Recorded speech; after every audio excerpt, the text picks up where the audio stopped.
All India time નમસ્કાર દર્શક મિત્રો, હથુરણ મુકામે હિન્દુ મુસલમાન કોઈપણ જાતના ભેદભાવ વિના Ganga charitable trust, Eklas charitable trust, Hathuran medical trust એમ 3 ટ્રસ્ટ મળીને આંખોનું ચેકઅપ કરવાનો કેમ્પ રાખ્યો હતો, જેમાં 201 વ્યક્તિઓએ આંખો ચેકઅપ કરાવી. ઘણા વ્યક્તિઓને આંખોના નંબર હતા, તેઓને ચશ્મા આપ્યા અને 30 વ્યક્તિઓને આંખોમાં મોતિયા ફ્રી ઓફ ચાર્જમાં માંડવી દિવ્યજ્યોત સંચાલિત હોસ્પિટલ ખાતે પહોંચાડી ઓપરેશન કરાવ્યા હતા. તમામ દર્દીઓને અને દર્દી જોડે સાથે રોકાનાર વ્યક્તિને જમવાની વ્યવસ્થા ગંગા ચેરિટેબલ ટ્રસ્ટના પ્રમુખ ઇમ્તિયાઝભાઈ કોલિયા તરફથી કરવામાં આવી. સમાજ માટે એકતાનું પ્રતીક આપી સૌને રાજી રાખી આ કેમ્પને ગ્રામજનો અને ગામના સરપંચ, ડેપ્યુટી સરપંચ અબ્બાસભાઈ બોડીએ કેમ્પમાં હાજરી આપી હતી. રિપોર્ટ સુરત જિલ્લા બ્યુરો ચીફ ઇમ્તિયાઝ કોલિયા, હથુરણ. આજ રોજ હથુરણ મુકામે એકલાસ સેવા ટ્રસ્ટ, ગંગા ચેરિટેબલ ટ્રસ્ટ અને હથુરણ મેડિકલ ટ્રસ્ટ તરફથી આ કેમ્પનું આયોજન કરવામાં આવેલું હતું. એમાં કોઈ પણ જાતના ભેદભાવ વગર હિન્દુ મુસલમાન દરેક કોમના વ્યક્તિઓની અને બાઈઓની આંખનું ચેકઅપ કરાવેલું છે, જે ખૂબ જ સફળતાપૂર્વક પાર પડી જાય એવી રીતે આયોજન કરેલું છે. અને ગંગા ચેરિટેબલ ટ્રસ્ટના પ્રમુખ શ્રી ઇમ્તિયાઝભાઈ કોલિયા અને હથુરણ મેડિકલ ટ્રસ્ટના પ્રમુખ ના તરફથી જે પણ આયોજન કરવામાં આવેલું છે તે ખૂબ સરસ રીતે પાર પડ્યું છે અને એમનો ખૂબ ખૂબ આભાર. અને ભવિષ્યમાં પણ આવા કેમ્પ કરી એ લોકો આયોજન કરે એવી અમે આશા રાખીએ છીએ.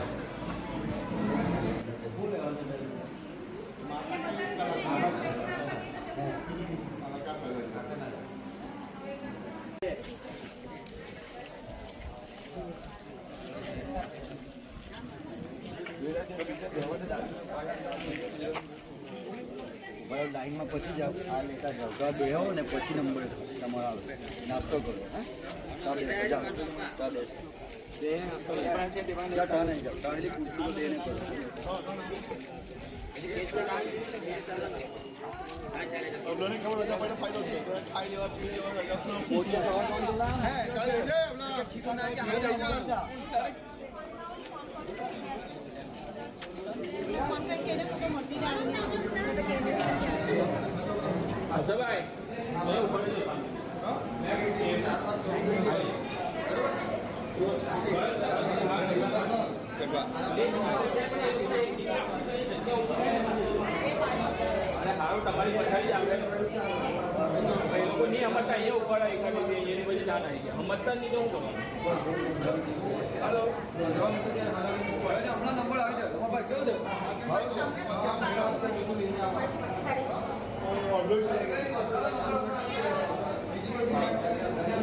આપણે એ લોકોને કહીએ, વાત કરીએ, પછી એ લોકો કહે તો જજો.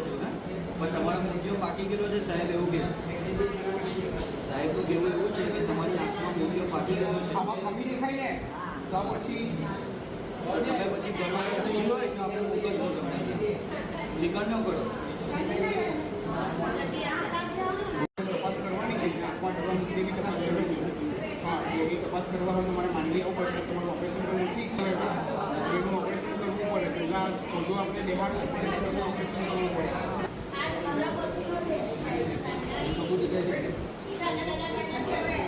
હા, પણ એ કોસંબાનું થોડી છે એમાં. સારું, ચાલો જાઓ. તમે એટલે આવેલા છો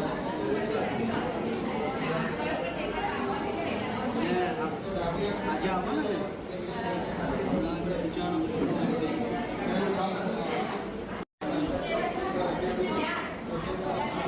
આંખમાં મોતિયો થઈ ગયો છે માજી, એમ તો બંનેમાં જ છે, પણ પહેલાંમાં ઓપરેશન કરવું પડે એમ છે. આજે આવી જવાનું, આજે આપણે તમારી ગાડી લઈ જઈએ, આવતીકાલે આનું ઓપરેશન થાય, શનિવારે પાછી તમારી ગાડી એવી નીકળી જાય, બધું મફત થઈ જશે. ખાલી આ ગાડી બી ઇબ્રાહીમભાઈ આનંદભાઈ શેખ, કુકડીબેન કાલિદાસભાઈ વસાવા, રમીલાબેન મુકેશભાઈ વસાવા આવી ગયા, મંગીબેન કાલિદાસભાઈ વસાવા આવી ગયા, જાનકીબેન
અંદર જતા રહ્યો.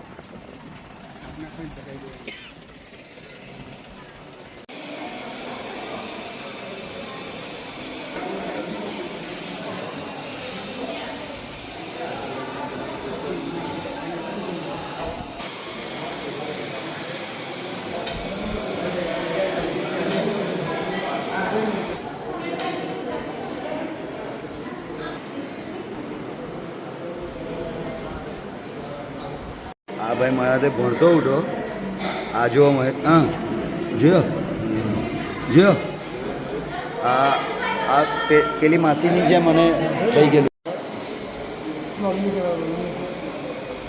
એ જરાક બી નથી દેખાતું હે હે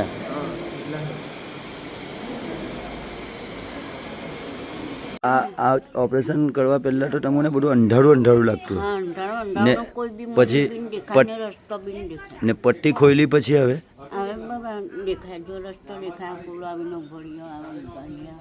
એમ હવે અજવાળું લાગે હે તો તમે આવું કેટલા વખતથી તમને આંખમાં આવી રીતના નહીં દેખાતું હતું એવું કેટલા વખત હે તેનું તમે કંઈ જોયેલું નહીં હતું ના ચાલો